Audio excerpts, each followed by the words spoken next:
ট্রাম্পের কঠোর হুমকির পর বেড়েছে জ্বালানি তেলের দাম। ইরান ও দেশটির অবকাঠামো ধ্বংসে নতুন করে কঠোর হুমকি দিয়েছেন মার্কিন প্রেসিডেন্ট ডোনাল্ড ট্রাম্প। তার এই হুমকির পর আজ প্রাথমিক লেনদেনে অপরিশোধিত জ্বালানি তেলের দাম হঠাৎ বেড়ে গেছে।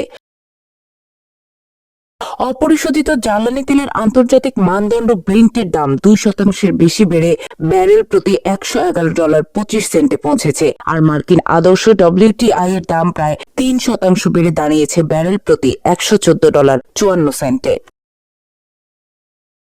এর আগে সর্বশেষ 2022 সালের গ্রীষ্মে ইউক্রেনে রাশিয়ার হামলার পর এবং বিশ্বজুড়ে উচ্চ মূল্যস্ফীতির সময় জ্বালানি তেলের দামে এতটা ঊর্ধ্বমুখী প্রবণতা দেখা যায়। তখন মার্কিন অপরিশোধিত জ্বালানি তেলের দাম ব্যারেল প্রতি $115 ওপরে উঠেছিল।